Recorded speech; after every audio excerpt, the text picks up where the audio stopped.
question, c'est est-ce que BDM pour Bernard de Montréal est près de l'état christique?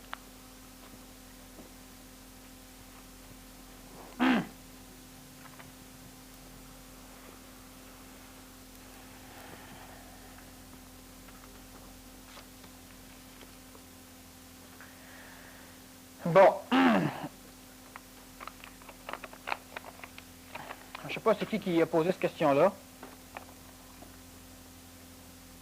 Chose qui est sûre, c'est que s'il y a du monde encore suffisamment sans dessin pour poser des questions absolument idiotes comme ça, il y a du monde qui suivent un paquet de conférenciers, du monde qui suivent... bon, je ne dirais pas tout ce qui ça me tente, mais une chose qui est sûre, c'est quand on est rendu à poser des questions qui frôlent l'absurdité, qui sont complètement idiotes, qu'est-ce que ça peut bien vous faire, vous autres, de savoir si Monseigneur Schaffner, si Bernard de Montréal, si n'importe qui est rendu à un état quelconque? Savoir qu'une personne est rendue dans un état, ça va vous faire en sorte simplement que vous allez plus le croire. Ben, si c'est pour donner des résultats comme ça, Bernard de Montréal, il est loin de l'état christique, puis il est loin de tout ce que vous pouvez imaginer qui peut être proche. Fait que posez-vous donc la question en rapport avec vous autres mêmes, pas en rapport avec moi, puis encore moins me demander à moi qu'est-ce que je pense d'un autre. C'est encore vivant, lui, ben allez donc lui demander, puis si vous recevez une chaudière de sa tête, ben vous n'aurez rien qu'à l'absorber. OK? C'est des questions idiotes, c'est des questions... OK, on recommence. La volonté est fausse ou astrale lorsqu'elle s'appuie sur des expressions voilées, c'est-à-dire coloriées par des sentiments, des désirs. Elle devient réelle lorsqu'on le devient dans les vibrations de l'homme créative. Bon, ben c'est ça, il faut bien comprendre, c'est ce que du moins j'ai essayé d'expliquer aujourd'hui. C'est que la volonté n'est jamais fausse. La conception qu'on a d'une volonté, elle, peut être fausse. C'est la seule chose qui peut être fausse. Pas la volonté. La volonté est fausse ou astrale. Ben alors, il y a une bonne différence entre une volonté astrale et une volonté fausse. De dire qu'une personne, elle est fausse parce qu'elle est petite, c'est la même chose que de dire qu'une volonté est fausse parce qu'elle est astrale. Alors ça, c'est pas de l'eau parce que c'est liquide. Ou encore, c'est pas de l'eau parce que c'est de la glace. C'est de l'eau. Alors la volonté, elle est astrale lorsqu'elle s'appuie sur des expressions voilées. Non plus. La volonté qui s'appuie sur des expressions voilées, c'est la volonté qui s'appuie sur des expressions typiques d'elle-même. Ils ne sont pas voilés. La personne qui pleure pour rien, elle n'exprime pas une volonté voilée. Elle exprime dans son intégralité une volonté. Une volonté de type psychologique, mais une volonté pure. Le problème, c'est pas tellement avec les volontés que l'on exprime. Le problème, c'est de quelle façon sont exprimées les volontés. Alors, la volonté n'est jamais fausse. La volonté, elle est ce qu'elle est. Il y a des volontés physiques, des volontés vitales, des volontés astrales ou psychologiques. Ce ne sont pas des volontés voilées. La volonté ne peut pas être touchée. Une volonté, ça ne peut pas être transformé. Ça ne peut que s'exprimer ou ne pas s'exprimer. Et quand elle ne s'exprime pas, c'est que dans l'endroit où elle devrait s'exprimer, elle n'y est pas. Vous ne pouvez pas exprimer une volonté supramentale si à l'intérieur de vous, il n'y en a pas. Vous ne pouvez pas exprimer une volonté mentale si à l'intérieur de vous, il n'y en a pas. Vous allez exprimer une volonté psychologique si à l'intérieur de vous, il y en a une. L'énergie de la volonté astrale involontaire peut s'exprimer selon bien des manières par l'intermédiaire de l'homme. Et elle va s'exprimer, elle n'est pas voilée, elle va s'exprimer. Ce qui est voilé, c'est la compréhension que nous, les hommes, on peut en avoir, nous, de cette volonté et de cette expressivité-là. Alors, ce qui fait que si j'exprime une volonté et que je crois que c'est le mental qui vient d'être exprimé, ce qui a été exprimé, c'est de la volonté peut-être mentale, Mais l'expression même, l'idée que j'en ai moi, je crois que c'est totalement mental. Alors ma perception, elle est colorée par mon astral, par ma psychologie, qui essaie de me faire croire que ce qui vient d'être exprimé est intégralement d'une volonté mentale. Mais la volonté mentale s'est exprimée à sa manière, mais pure. Un petit peu, mais pure. Beaucoup, mais pure. La volonté psychologique s'est exprimée en même temps, un petit peu ou beaucoup, mais pure. Mais la compréhension que nous, on en a de l'expression de ces volontés-là, nous, on pense que c'est de la volonté mentale qui vient d'être exprimée. On pense qu'on est en relié avec Dieu. On pense qu'on n'a plus de problème. On pense que bien des choses. Et ces pensées-là sont l'expression, dans le premier plan, de la volonté de la psychologie, qui, elle, comprend mal. Et c'est l'apanage de la volonté de l'astral, alors on l'a vu, d'être involontaire. Involontaire, pourquoi? Parce que mélangée. Mélangée, pourquoi? Parce qu'elle a accès à tout ce qui existe dans la mémoire, mais à rien de ce qui existe dans le vivant. Donc, si elle n'a rien de ce qui existe dans le vivant, ben, elle ne peut pas faire autrement que dans le vivant être mélangée. Et pour essayer, parce qu'elle a peur d'expliquer le vivant, elle doit donc se servir de ce qui est en elle, de ses mémoires. Et pour être sûre qu'elle peut bien expliquer comme il faut, pour pas que ça la frustre, elle va s'arranger pour faire croire, pour se faire croire à elle, que ce qui s'exprime, c'est une volonté intelligente, reliée au mental, ou au supramental, ou à des divinités, ou à quoi que ce soit. Là, il y a coloration dans ce qu'elle, la psychologie astrale, elle-même essaie de se faire croire. Mais pas dans l'expressivité. Est-ce que vous êtes capable d'être en panique, mais pas d'être dans une vraie panique? Vous êtes en panique ou vous ne l'êtes pas? Ah, lui, il est passé à travers un mur, mais c'était pas de la vraie panique, parce que sinon, il serait blessé. On peut décider ça. Fait que c'était une panique colorée. C'était une fausse panique. Il s'est arraché un bras en passant là, pas les deux, c'était une fausse panique. Ça, c'est des concepts que l'on a. La volonté, c'est quoi? Si on a un concept de ce que ça peut être la volonté, à partir d'une expressivité d'une volonté psychologique, on ne peut pas rien comprendre de ce que c'est la volonté, parce qu'on le comprend à partir d'un concept. Le concept, il est mémoriel, et le concept, il a été construit par notre psychologie qui ne comprenait déjà pas. Alors, à partir d'une chose morte, on ne peut pas comprendre l'expressivité dans la vie de la volonté, ni de la psychologie, ni du mental, ni de quoi que ce soit. Alors, la volonté, elle n'est jamais fausse, et la volonté n'est jamais colorée. La perception que nous, on a d'une expression, donc, la volonté de l'astral perçoit mal. Et si cette perception qui est mal, nous la cataloguons comme étant réelle, ben c'est coloré. Et si nous disons en plus que la volonté, disons, réelle de notre astral, ben, elle s'appelle mentale, ben, notre volonté mentale est totalement colorée. Mais ce n'est pas la volonté mentale, en réalité, c'est la perception que nous, on a de l'expression de la volonté qui est colorée. Vous prenez une décision, est-ce qu'elle est mentale ou bien non, si la décision, elle est astrale? La décision elle-même n'est pas colorée. Mais ce que nous, on pense d'où elle vient, ça peut être coloré. Je décide de prendre de l'eau, de le mettre dans mon verre d'eau. Il n'y a pas de coloration à l'intérieur de ça. C'est suite à une manipulation d'un contexte intelligent ou d'un contexte inintelligent que j'ai fait une action. Mais l'action n'est pas colorée.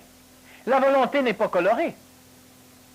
Mais si moi je pense que c'est parce que je t'ai plugué supramentalement que j'ai versé de l'eau là-dedans, qui pense ça? Ma psychologie astrale pense que la parcelle d'elle-même qui a décidé ça, c'est Dieu. Mais cette compréhension-là, c'est ça la coloration de l'astral. Le mental donne quelque chose, l'astral s'en empare. Et il le transforme pour lui-même, et il l'exprime. Et il s'évertue à penser que c'est le mental qui vient de s'exprimer. Ce qui a été exprimé n'est pas typique du mental parce qu'il a été transformé par l'astral avant d'être exprimé. Donc, il y a eu coloration de ce qui aurait dû être exprimé, et c'est ce que nous on appelle la coloration du mental par l'astral. Ce n'est que dans le résultat qu'il y a coloration et dans la compréhension. Il n'y a plus coloration à l'instant où vous discernez. Pourquoi? Parce que discernant, vous savez à qui reviennent telles idées et à qui reviennent telles idées. Vous rendez à César ce qui est à César et patati et patata. Bon. Alors là, sachant qu'il n'y a plus de coloration. Mais la coloration du mental par l'astral, ce n'est pas une coloration comme si je prenais une eau rouge et que je laissais couler dedans cette eau-là. C'est que je prends une eau transparente et une eau rouge. Et je verse l'eau transparente et je verse l'eau rouge. L'eau rouge ici n'est pas colorée, l'eau blanche n'est pas colorée, l'eau rouge n'est pas colorée, mais ce qui sort est coloré. Et cette eau-là, elle est convaincue que c'est elle-même totalement et intégralement qui vient de verser ce qui vient d'être versé. En réalité, il y a eu de l'eau blanche qui a rosé un peu l'eau rouge. Mais le bocal d'eau rouge, votre psychologie, se dit convaincue que l'eau rose qui vient d'être coulée, c'était l'énergie du mental pur. Et on peut lui faire confiance. C'est rouge, donc ça fit avec ça. Elle est colorée. Lui, il sait. Il est totalement transparent. Il sait très bien que l'eau rouge qui est coulée, c'est pas lui du tout. Mais lui, ici, sait que l'eau rouge qui est coulée vient du mental, parce que le mental en a laissé couler un petit peu. Mais lui, il l'a teinté à la sortie. Et il s'évertue à penser que c'est juste le mental qui vient de s'exprimer. Et vu que c'était rose, rouge, ben, que ça c'est tout rouge, ben, ça fit avec. Donc, votre psychologie est rassurée parce qu'elle a raison. Et elle s'efforce de colorer ce que le mental fait pour se rassurer. Mais en réalité, il n'y a pas de coloration ni au niveau du mental, ni dans quoi que ce soit. Mais il va venir un temps où le mental va cesser de couler quand l'astral va verser. Quand l'astral va cesser de verser, là, il va couler. Ça, c'est le début de la manipulation du mental sur l'astral. Il va refuser la teinture parce qu'il va discerner quand il y a teinture. Mais lui, il n'est jamais teint. Votre mental reste pur, aussi faible soit-il. Mais c'est dans le travail entre l'astral et le mental qu'il y a coloration. Et il va venir un temps où ce que lui va être suffisamment puissant pour pouvoir décider quand l'autre verse son eau rouge ou quand l'autre ne le verse pas. Alors là, vous allez exprimer la volonté du mental, la volonté de l'astral, pas une volonté de l'astral qui colore tout ce que les autres formes d'énergie tendent à émettre. Quand on explique que l'énergie supramentale qui descend dans l'homme et qui se fait saisir par l'astral, après ça, vous l'exprimez, mais c'est ce qui arrive. L'énergie supramentale descend et elle passe, puis en l'astral lui verse son eau rouge dessus. Alors, qu'est-ce qui est émis? C'est plus supramental, c'est teinté, c'est coloré. Et sortant de ce couleur-là, lui, il s'en empare, et puis il l'emploie, et il est bien convaincu qu'il a été éliminé. Éliminé par lui-même. Alors, il n'y a pas de mensonge au niveau des choses qui sont vibratoires pures. Au niveau de l'expressivité, il y a une teinture seulement dans la coloration. C'est-à-dire dans la compréhension, plutôt, de ce que votre psychologie colorée va faire.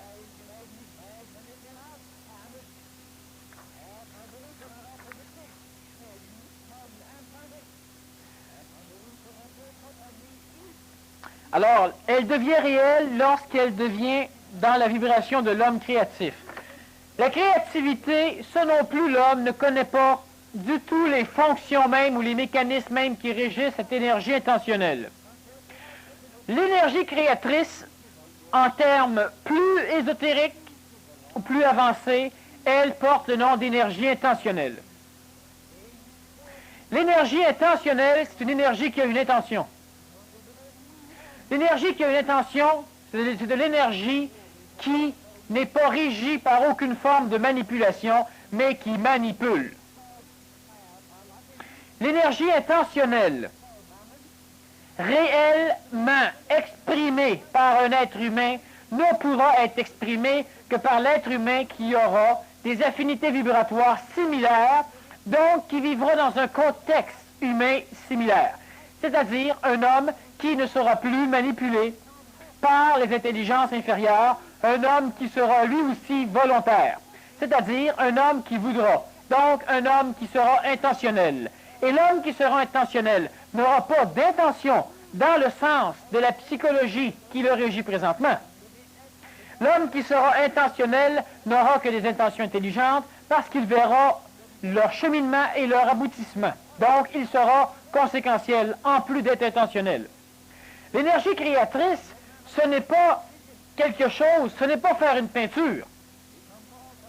L'énergie créatrice peut s'exprimer à travers un individu qui fait une peinture. Mais le gros de son expressivité sera celle de sa psychologie astrale, ou de la psychologie astrale de l'extérieur.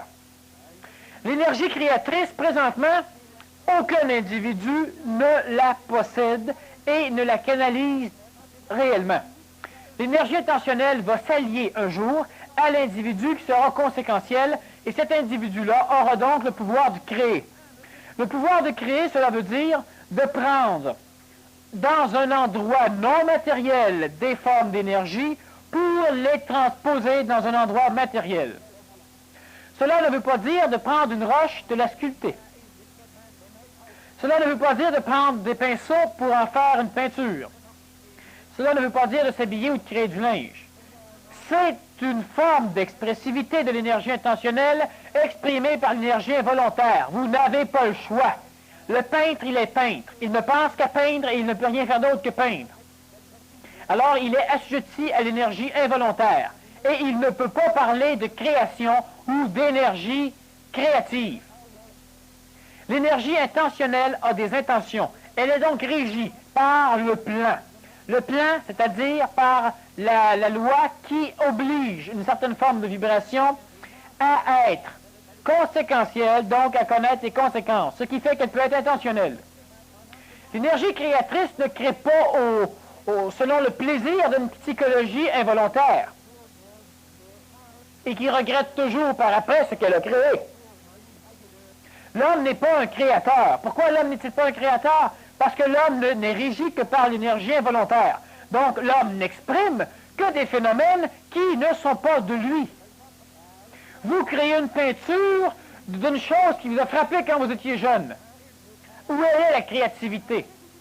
L'expressivité, mais pas la créativité, pas dans le sens ésotérique du terme. Alors le fait de mélanger le mot être créatif ou être créateur, tel qu'on l'emploie dans l'éducation ou dans certaines autres formes de communication ou d'enseignement, avec l'enseignement ésotérique, c'est de faire une grosse bévue. Être créatif ou créateur en ésotérisme, c'est d'être capable d'être relié à l'énergie intentionnelle, donc à l'énergie créatrice, mais on ne peut être relié à l'énergie intentionnelle que si on est conséquentiel. Vous ne pourrez jamais avoir la possibilité de travailler avec l'énergie créatrice, de créer, disons, à partir de rien, si vous ne savez même pas quelles vont être les conséquences de vos créations. Alors l'énergie créatrice, la volonté ne devient pas réelle lorsqu'elle est dans la vibration de l'homme créatif. C'est-à-dire, la volonté est toujours réelle, elle est exprimée en réalité et en totalité. Elle est perçue par une forme de volonté qui s'exprime et qui est inadéquate dans sa perception. Donc, elle est colorée dans sa perception. L'homme est coloré de par sa perception parce que l'homme perçoit autant les événements vivants de l'extérieur que les événements morts de l'intérieur, de ses mémoires. Comme tout à l'heure je vous disais, l'homme veut expliquer son présent à partir de son passé. Et c'est la coloration. Coloration de la compréhension, coloration donc de sa conscience. L'énergie intentionnelle, c'est une énergie qui est conséquentielle et qui, par conséquent, vu qu'elle connaît les résultats de ses actes, ne va se relier qu'à un individu qui pourra exprimer une volonté volontaire, donc un individu qui sera rendu à l'étape de la troisième forme d'expressivité de la volonté mentale. Un individu en relation directe avec le plan supramental. Il sera donc intentionnel. Cette énergie-là, elle se promène sur la Terre, mais elle crée les événements. Elle oblige les individus à l'exprimer. Et les individus qui l'expriment n'expriment pas l'énergie intentionnelle. Ils n'expriment que l'énergie de la volonté volontaire de l'astral. Et ils n'expriment pas l'énergie créatrice. Autant créateur soit-il. Peux-tu parler des hésitations? Oui, je vois que tu es hésité. L'hésitation, c'est simplement une coloration d'une expression de la volonté psychologique sur les formes d'expressivité de toutes les volontés. Alors, j'hésite parce que je ne suis pas sûr. Si je ne suis pas sûr, c'est que j'exprime la volonté de l'astral et je l'exprime à l'intérieur de moi. Je peux aussi l'exprimer par l'oral, donc communiquer mon incertitude, Et je peux exprimer cette volonté-là aussi dans l'action, réellement être incertain, hésiter et ne rien faire. Les formes d'expressivité de votre psychologie. Tout à l'heure, au début, donc il y a 2 heures et demie de cela, lorsqu'on a parlé justement des formes d'expressivité, ou encore des formes de volonté astrale qui ont tendance à vouloir s'exprimer, et qui n'ont pas de contexte adéquat pour, devraient être remodifiées. Le contexte d'hésitation peut être modifié seulement si l'individu arrive à pouvoir travailler suffisamment avec son corps mental dans l'état où il est présentement pour pouvoir amener des éléments nouveaux, amener de l'information ou rechercher de l'information pour avoir une idée de la conséquence de ses actes. Si l'individu fait cela, l'individu hésite, mais il hésite d'une façon intelligente. Souvent, on a l'impression que la première idée que l'on a eue, c'est celle-là qu'on aurait dû faire. Pensons bien que la première idée que l'on a eue est celle qui a le plus de possibilités d'être la bonne. Elle peut être la pas bonne, la fausse, la mauvaise. Votre psychologie astrale est celle qui présentement manipule les individus, donc c'est celle qui vous manipule. Quand un événement se présente à vous, la première idée qui vient est sans doute une réaction de la volonté de l'astral à réagir à l'événement. Mais si vous l'appliquez immédiatement, vous avez plus de chances de voir cette idée efficace que si vous attendez, ou si vous y réfléchissez un petit peu. Si vous y réfléchissez un petit peu et que ce n'est pas votre contexte mental intégral qui réfléchit, donc l'événement aura le temps d'être mémorisé par une psychologie, il sera analysé par une psychologie de plus en plus morte, donc de plus en plus mémorielle, et le résultat de cette mémorisation que l'homme peut appeler réflexion sera de moins en moins adéquat avec l'événement vivant. C'est pourquoi que plus souvent qu'autrement, la première idée était la bonne. L'individu qui est mental et qui est capable de raisonner, le raisonnement mental ne se fait pas en dedans d'une heure ou de 15 minutes, il se fait dans l'instantanéité. L'individu qui est mental, instantanément, va savoir si la première idée qu'il a eue, elle est la bonne, si elle est suffisamment bonne, donc ça ne nécessite pas de brûler d'autres énergies pour vérifier, ou encore il la transformera et amènera l'idée qui est juste. L'individu incertain, c'est un individu qui ne remet pas entre les mains de son mental la prise de décision. Donc, il reste incertain parce que c'est sa psychologie astrale qui résonne, qui réfléchit, et plus il raisonne, plus il peut être incertain. Pourquoi? Parce que plus il raisonne, plus il mélange l'événement vivant avec son continuum de mémoire passée.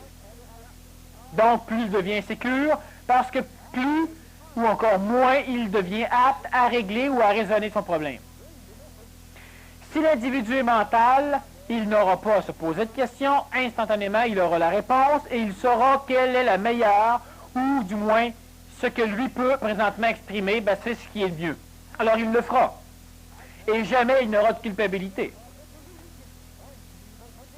Alors disons bien que si on regarde l'hésitation, c'est simplement une expressivité de la volonté de la psychologie, volonté qui tend trop à vouloir se sécuriser.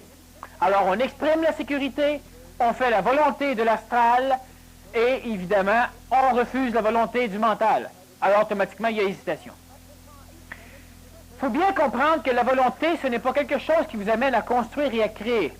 La volonté, c'est quelque chose simplement qui est l'expression d'une énergie, quelle que soit la foutue énergie. Et il y a expression d'énergie lorsqu'il y a présence de cette énergie-là. Et il y a volonté lorsqu'il y a présence d'une présence d'énergie. Vous avez peur, vous avez de la volonté. Vous êtes paresseux, vous avez de la volonté. Vous êtes faible psychologiquement, vous avez de la volonté. Vous êtes fort, vous êtes courageux, vous avez de la volonté. Et plus vous êtes paresseux, plus vous êtes peureux, plus vous êtes courageux, plus vous exprimez dans le phénomène de l'action la volonté qui vous habite. Alors avoir de la volonté, ce n'est pas être travaillant, alors je l'ai dit, je le répète. très important de comprendre que la volonté, ce n'est que l'expression d'une énergie. On n'a pas à travailler sur la volonté, on n'a à travailler que sur l'énergie. Plus on augmente le rythme vibratoire des énergies qui nous habitent, plus on change, disons, de forme de volonté. Donc on augmente le rythme vibratoire de la volonté qui nous habite et on arrive à exprimer une volonté de plus en plus efficace, de plus en plus rapprochée du mental ou reliée au mental, de plus en plus rapprochée au supramental ou reliée au supramental. La volonté, c'est l'expression d'une énergie. Vous avez faim, vous exprimez une volonté. Vous en parlez, vous exprimez une volonté dans le deuxième plan. Vous le communiquez, votre estomac gargouille, vous l'exprimez dans le deuxième plan. Vous mangez, vous l'exprimez dans le troisième plan. Volonté du physique. En plus, ça vous tente de manger, en plus vous avez faim, volonté psychologique dans le premier plan. Vous vous mettez en démarche, volonté psychologique dans le deuxième plan. Vous en parlez, volonté psychologique dans le deuxième plan. Vous mangez et vous vous êtes rassasié, vous aimez ça, vous tripez bien dur, volonté exprimée dans l'action. Il y a toujours volonté. On augmente notre schéma vibratoire, on transforme donc le schéma de ce qui nous habite, on transforme donc le schéma de nos propres volontés. Ce qui fait que plus on augmente notre volonté vibratoire, ou la vibration vibratoire de notre volonté, plus on arrive à exprimer une volonté qui est haute et qui se rapproche de la volonté volontaire. Ici, j'ai plusieurs questions par rapport aux événements. Il y en a plusieurs qui demandent, dans un certain cadre d'événements, des choses, d'après tes idées, d'après des conférences qu'ils entendent, leurs idées, leurs pensées changent. Ils veulent savoir si c'est mieux d'attendre que le cadre de l'événement change, d'aider à changer ce cadre-là ou laisser le cadre comme il est là. Bon.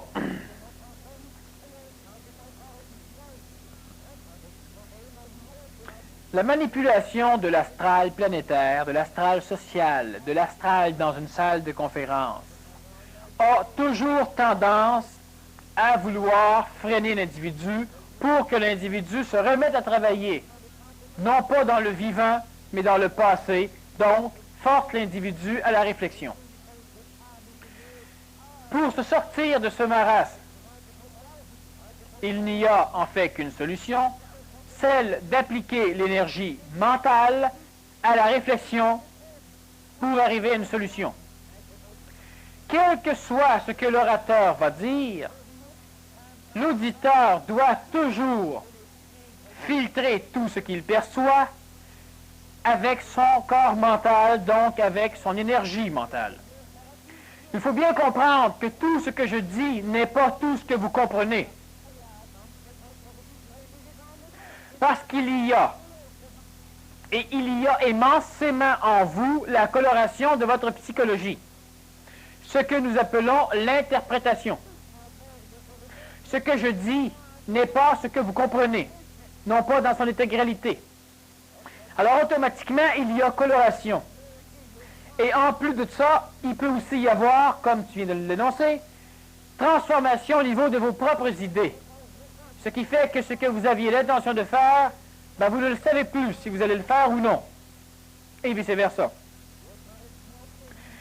Si vous avez suffisamment de discernement en vous, et le discernement, vous l'avez ou vous ne l'avez pas, ça va venir. Vous laissez votre corps mental analyser les pour et les contre d'un événement. La seule leçon bonne à tirer d'un phénomène comme celui-là serait le fait que vous prenez des décisions qui sont d'ordre psychologique et à l'instant même où on vous amène d'autres points, vous ne savez plus. Donc la décision n'a véritablement pas été prise par le corps mental qui lui aurait cherché à avoir tous les données nécessaires avant de prendre une décision parce qu'il se rapproche de l'état conséquentiel. Alors automatiquement, si le fait d'entendre parler, de lire, d'écouter ou quoi que ce soit amène chez vous une transformation d'une idée ou encore d'une décision, c'est que votre décision avait été prise par votre psychologie inadéquate et elle n'a jamais pu se rendre compte, cette psychologie-là, qu'il lui manquait des données que vous venez de ramasser soit en écoutant un auditeur, soit en lisant. Alors si juste le fait de m'écouter ou d'écouter un auditeur ou de lire transforme une décision, c'est préférable d'attendre. Parce que vous êtes manipulé, toujours par vous allez pas j'en dis trop. Vous allez exprimer simplement l'énergie involontaire de votre psychologie inadéquate qui n'a pas su arriver à saisir toutes les données pour pouvoir prendre une décision, pour arriver à l'accomplissement d'un événement, en connaissant les conséquences de l'aboutissement de cet événement-là. Donc, patientez quand vous avez une transformation de décision suite à quoi que ce soit, c'est simplement la preuve que vous manquez de données et que vous réfléchissez trop psychologiquement et non pas suffisamment mentalement. Et ça, c'est important à voir. C'est la seule chose que cela désigne.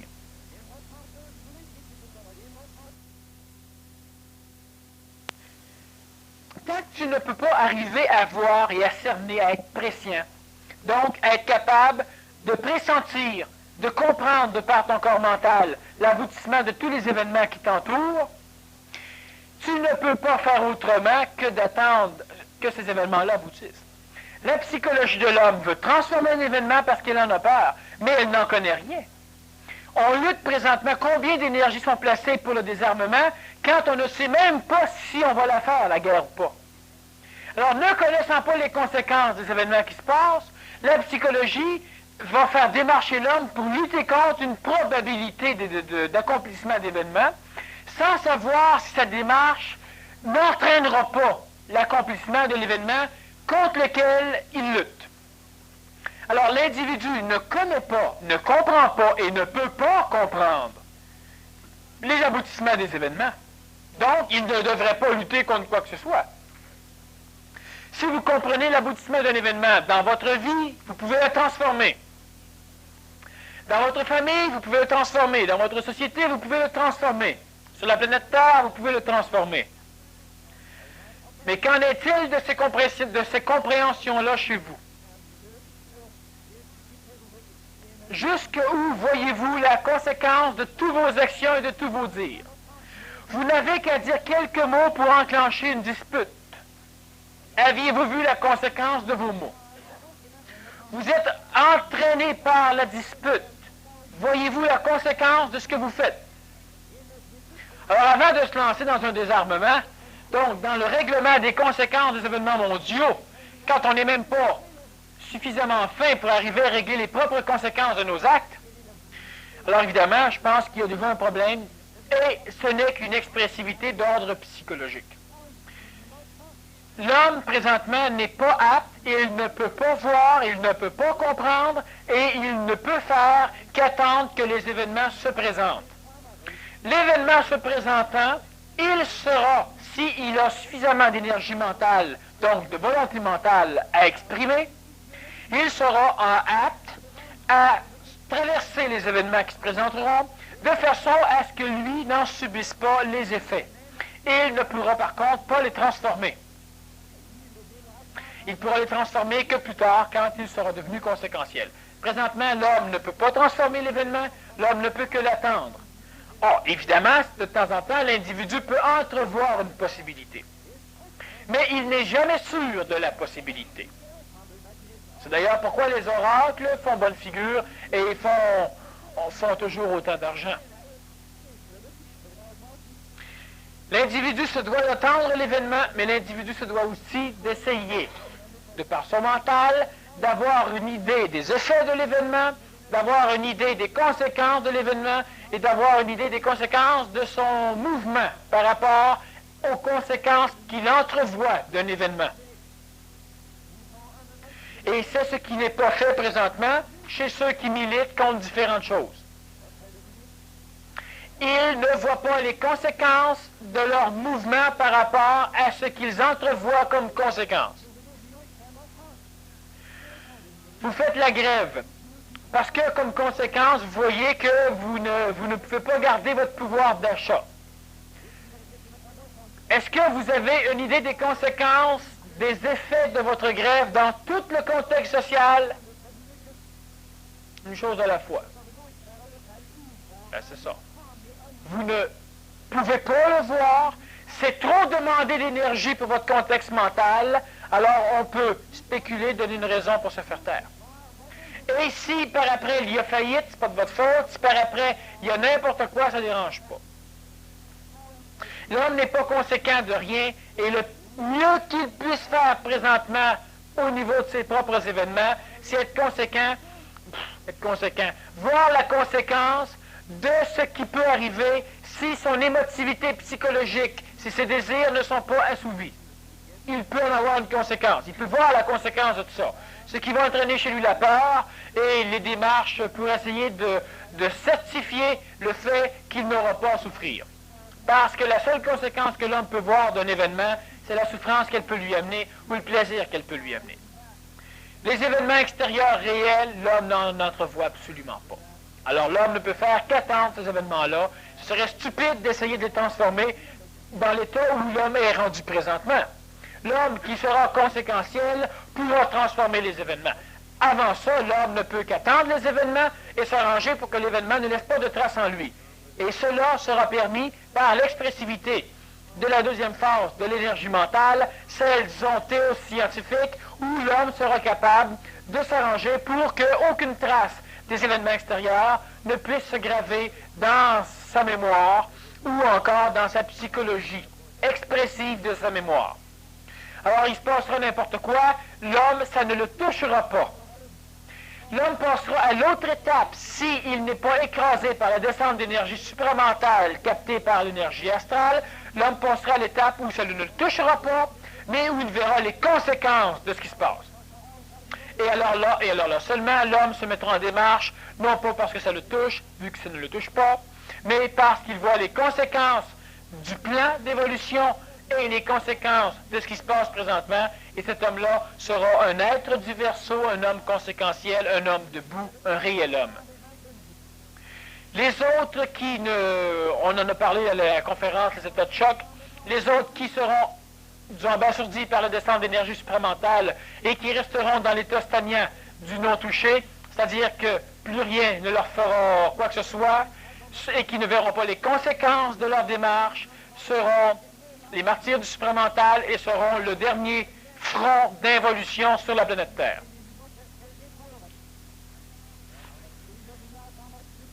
OK. Sur point de vue, tu parles de temps en temps que la diplomatie, okay, c'est pas bon. Mais l'homme J'en parle de conséquent temps en temps. Mais tout le temps, c'est pas bon. OK, tout le temps, là, mais je veux dire, c'est que l'homme conséquent en tant que tel, s'il connaît toutes les conséquences possibles de ses actes, il devient diplomate. Non.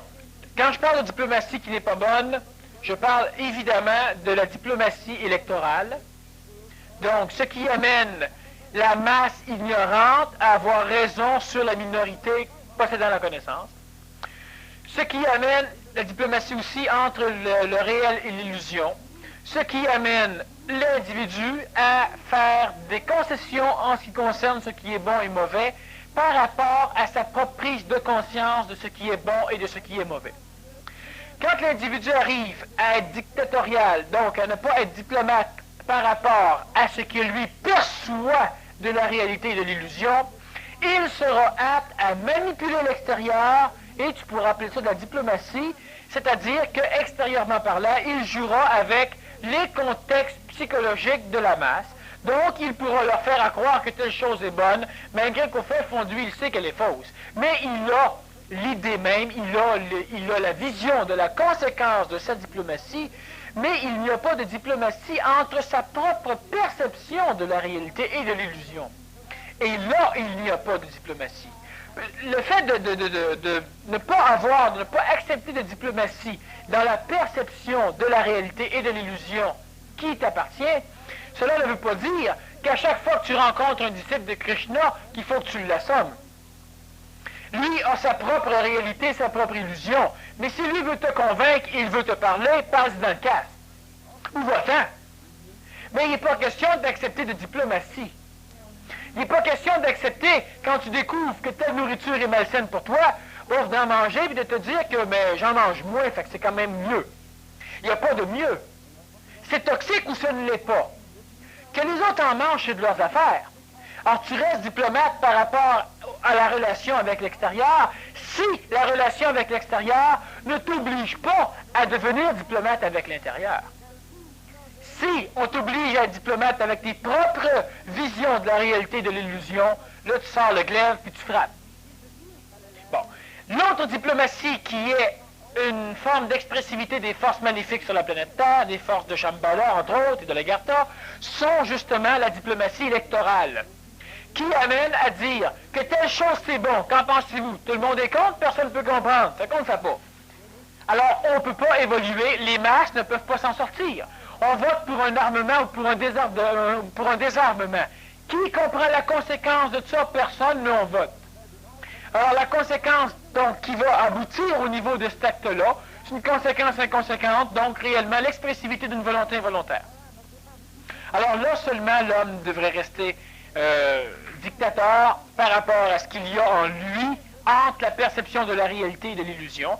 Et ici, on parle d'un gouvernement adéquat. C'est un gouvernement possédant l'intelligence supramentale qui est absolument dictateur. Ça va de soi. Parce qu'il n'est pas question de demander à la population ou à ceux qui ne comprennent pas de procéder à un vote pour savoir si on instaure quelque chose de bon ou non. On se passe un vote pour voter la peine de mort. On ne fera pas voter ceux qu'on va tuer.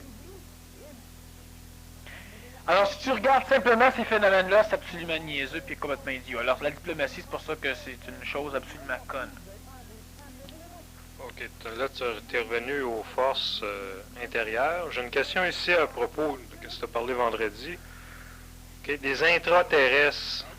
Et qu'en est-il de ceux qui vivent dans les sous-sols de l'Amazon ou dans les cordillères des Andes, Maurice?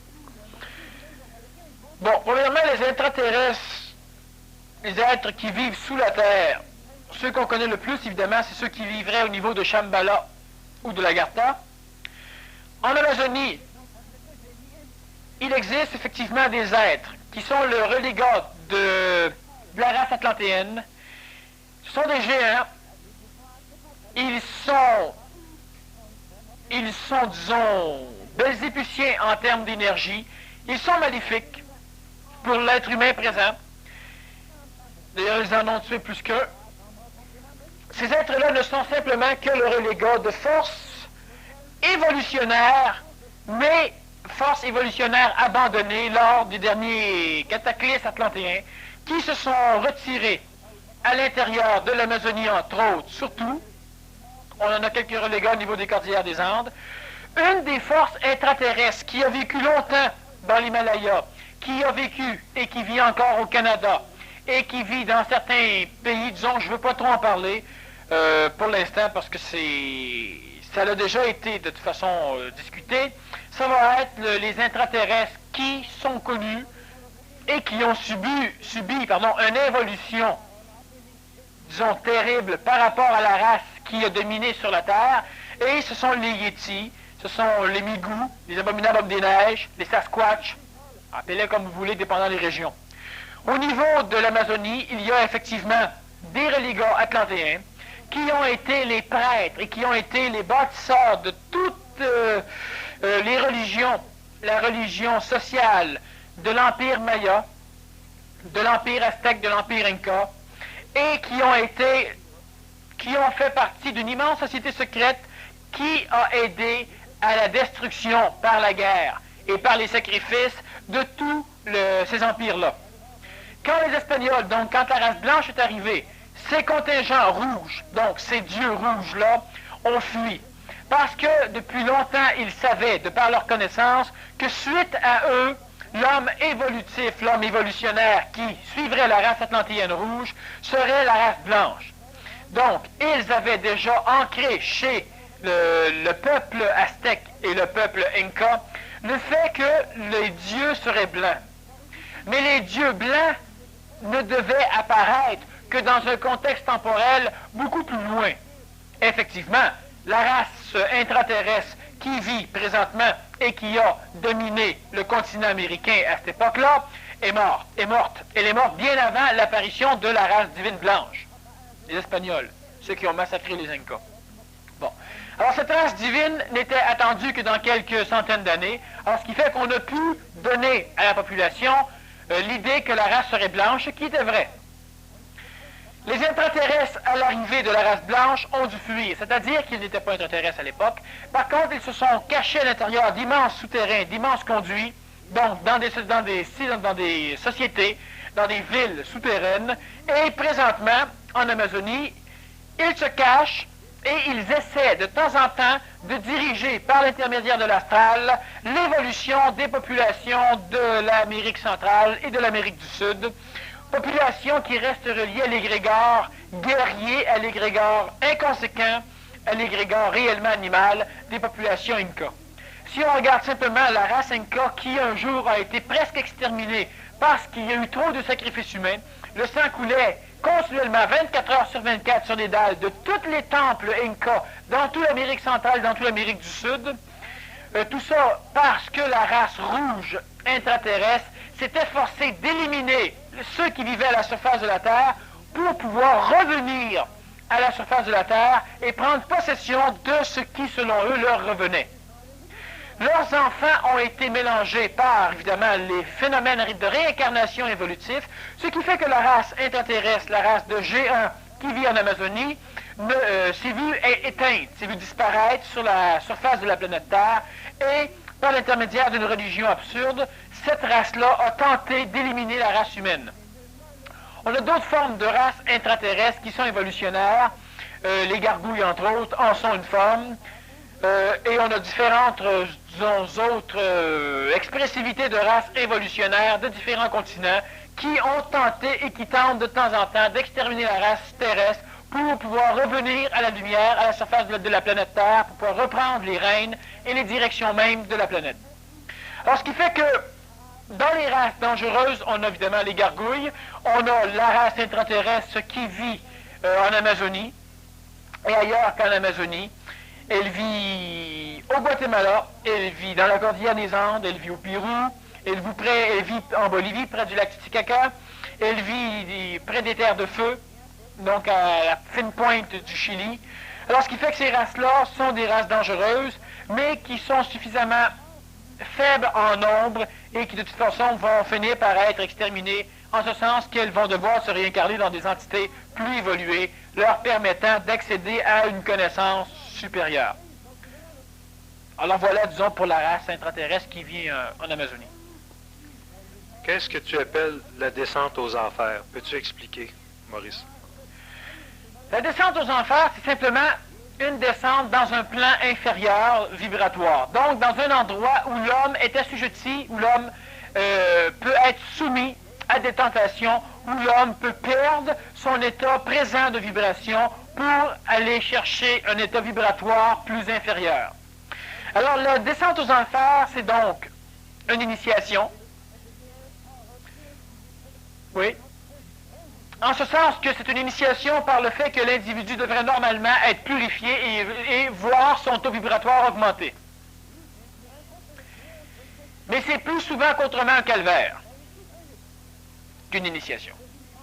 La descente aux enfers, c'est lorsque l'individu est rendu à un point d'évolution suffisamment élevé, mais qu'à l'intérieur de lui, il reste des relégats de parcelles involuées. Pour leur régler leur cas, il devra les rencontrer face à face, donc il devra retourner, sa conscience devra accepter le fait de baigner totalement dans ces énergies inférieures pour les obliger à augmenter leur taux vibratoire pour être, disons, parfait par l'énergie de la conscience évoluée de l'homme qui redescend aux enfers. Le gros danger à l'intérieur de ce phénomène de descente aux enfers, c'est que l'individu, la conscience de l'individu qui redescend dans ce taux vibratoire-là suffisamment bas, peut être digéré et assimilé par l'enfer.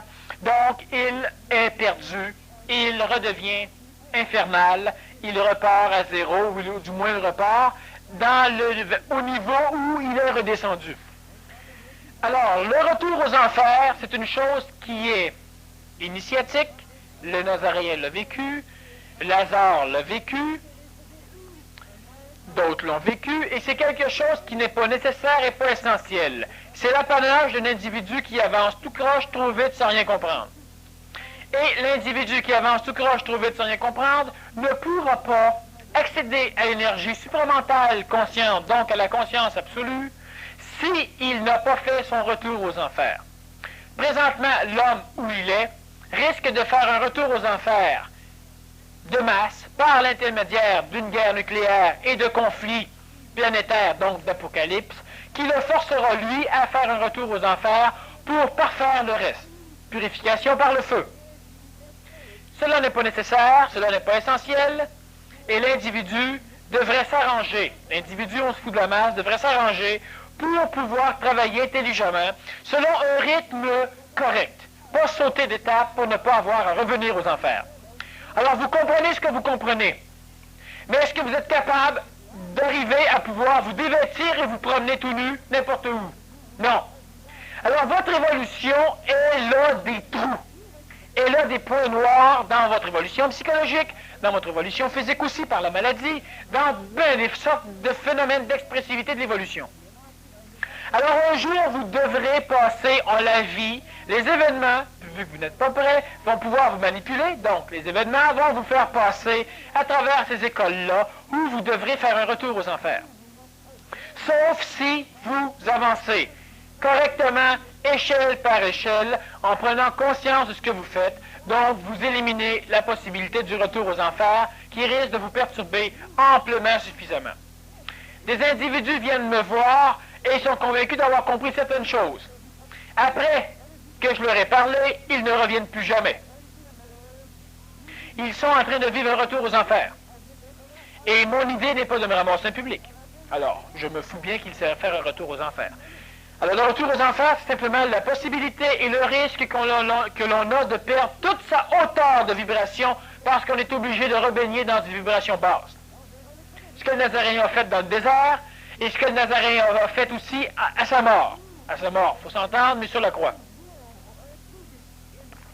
Le Nazaréen n'aurait pas passé par l'étape de la croix s'il aurait été suffisamment évolué, en intégralité, ayant des parcelles de lui qui n'étaient pas suffisamment subtiles, donc suffisamment évoluées. Le Nazaréen a presque été soumis à la mort physique réelle et authentique. Il a presque tout perdu. Mais il a pu, par la descente aux enfers, restabiliser, spiritualiser, resubtiliser les relégats de lui-même qui étaient noirs pour arriver à emporter son corps à sa mort et à ne pas mourir. Il a donc désintégré son corps pour prendre un corps, disons, plus lumineux parce qu'il avait accompli la totalité de sa mission dans le plan planétaire. Mais s'il a été, pendant un certain laps de temps, mort, dans son intégralité, ce qui est réel, c'est simplement parce que des parcelles de lui n'étaient pas prêtes. Et ces parcelles-là, il a dû les parfaire par le retour aux enfers. Et cela suffisamment rapidement avant que l'énergie vitale ne quitte le corps, avant que l'énergie astrale ne quitte son corps. Et ça prend quelques jours, de 2 à 3 jours. Et lui, il est réapparu après la 3e journée. Mais il avait accompli son travail bien avant. Alors, le retour aux enfers, c'est pas quelque chose de souhaitable et de souhaité pour personne. Travaillons intelligemment, morceau par morceau, puis on n'aura pas à le faire. Le plus grand a failli manquer. Alors. Autrement dit, le retour aux enfers, pour faire une petite comparaison, ça serait... on a déjà de la misère avec nos cauchemars. Pourquoi descendre plus bas? Ouais, ça pourrait être ça. Mais un jour, on risque de retourner plus bas parce que dans le plus bas, on n'a pas réglé ça. Un retour aux enfers, éduquez pas vos enfants. La journée qui vient vous taper dessus, c'est un retour aux enfers. Un retour aux enfers, occupez-vous pas de votre santé. La journée, vous devez vous en occuper parce que vous souffrez, c'est un retour aux enfers. Dans le domaine banal, c'est un retour aux enfers. Faites ça intelligemment comme du monde, pas de retour aux enfers. Puis dans la psychologie, dans l'évolution, c'est vachement pire que ça. Pire, pire, pire, pire, pire. Il n'y a pas de mot pour le définir. À faire attention. Et les petits hommes noirs d'Amérique sont-ils évolutionnaires ou non? Pourquoi se rendent-ils visibles à certains? Merci. C'est vraiment par rapport à un petit bonhomme de tabac. Bon.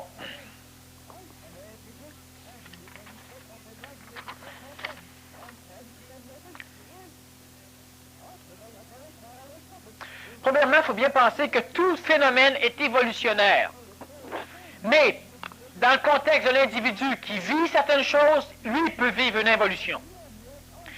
Le mal l'injustice se doit d'arriver sur la Terre. C'est une cause essentielle à l'évolution.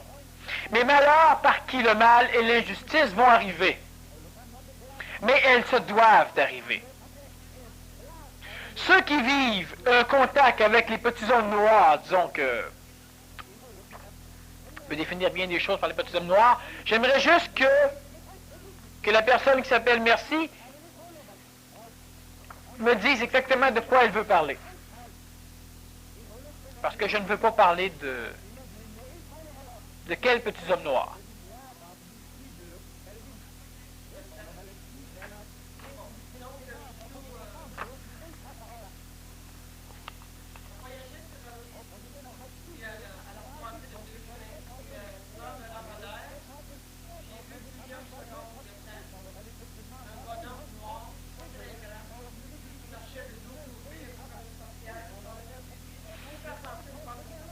Bon. Alors, vois-tu, est-ce que tu me parles... Bon. D'accord. Alors, on a des entités qui apparaissent souvent en Amérique et partout dans le monde, surtout partout dans le monde, qui sont des entités intraterrestres ou extraterrestres. Toi, ce que tu me définis là comme homme noir ou comme bonhomme noir, c'est une entité de type astral qui est matérialisée par des conditions. De temps en temps, j'ai dit, et c'est passé comme un coup de vent, ça n'a été compris par personne, que l'astral pouvait être balayé par un coup de vent. Dernièrement, on avait sur l'île de Montréal un contexte noir négatif qui recouvrait la ville et un individu qui venait de Saint-Hyacinthe le sentit en pénétrant à Montréal. Quand il est parti, toute l'atmosphère était presque disparue. Le vent était un vent d'ouest, donc se dirigeait vers l'est. Et lui, en s'en allant vers Saint-Hyacinthe, un peu avant Saint-Hyacinthe, il est retombé dans le même phénomène. C'est normal, le vent avait soufflé le phénomène en direction de l'est, donc les autres villes vont en bénéficier. Les contextes qui permettent l'apparition extraterrestre, l'apparition intraterrestre de phénomènes astraux, sont des contextes qui sont reliés au climat, qui sont reliés donc à la densité de l'air, à la densité de la chaleur, à la densité des vibrations de l'endroit. C'est réellement climatique. Alors, les astres vont opérer une transformation dans le climat. Il y a plusieurs choses qui vont permettre l'apparition d'entités comme celle-là. Ça pourrait être une sorcière, comme on en voit dans différents phénomènes à l'Halloween. C'est une fête pour les enfants, puis on ressort tout notre contingent de choses diaboliques, mais enfin. Tu as différentes apparitions de type astral, fantomatiques, égrégoriennes, noires, donc maléfiques, en ce sens qu'elles vont apparaître parce qu'elles ont un observateur, premièrement, donc toi. Elles vont apparaître parce qu'il y a un contexte psychologique qui le permet, pas nécessairement la peur. Elles vont être entretenues par la peur. Elles vont apparaître parce qu'il y a un contexte, il y a plusieurs événements qui se trouvent réunis à ce moment-là et qui permettent l'apparition d'une forme extraterrestre aberrée ou d'une forme terrestre, astrale ou intraterrestre aberrée. Est-ce qu'ils sont évolutionnaires ou évolutionnaires? Ils sont évolutionnaires par rapport à eux. Évolutionnaire par rapport à un individu qui n'a pas suffisamment de puissance astrale ou de puissance mentale pour ne pas être assujetti à une apparition comme celle-là. Alors, qui elles sont, on s'en fout. Il y a d'autres sortes d'individus, par contre, qui sont lucifériens, qui sont en caractère, disons, maléfique, qui peuvent même prendre une corporalité totale, donc qui vont être incarnés et qui vont travailler aux États-Unis et un peu partout. Elles sont, ces entités-là, le relégat de forces maléfiques, en l'occurrence du prieuré de Sion. Un jour, on va en parler du prieuré de Sion dans son intégralité. Un jour, on va parler des forces magnifiques de Shambhala et de l'Agartha dans leur intégralité. Un jour, une conférence fermée, cela va de soi. En disant présentement, je ne veux pas trop m'étirer sur ces entités-là, parce que ce n'est pas le temps. Qu'est-ce que c'est le temps? C'est quand la volonté peut s'exprimer dans l'action, et quand la volonté d'une personne qui apprend peut s'exprimer dans l'action, il n'y a pas de risque que sa psychologie déforme tout ce qui sera compris. Alors présentement, la volonté de la psychologie des individus et la volonté de l'énergie mentale des individus ne s'expriment pas complètement dans l'action. Alors parler de certaines choses serait donner la possibilité à l'énergie mentale, à l'énergie astrale, d'acquérir sans pouvoir réellement comprendre, donc être rendu au niveau de l'action, c'est la compréhension, et ça permettrait aux individus de se créer d'autres contingents de mémoire psychologique pour arriver à mieux déformer leur compréhension, donc pour arriver à n'exprimer qu'un simili, qu'une coloration de compréhension d'énergie supramentale en exprimant une énergie astrale involontaire, donc on n'en parle pas. Et je crois qu'on ne parlera plus de rien. C'est ça. On vous remercie pour l'écoute et à la prochaine.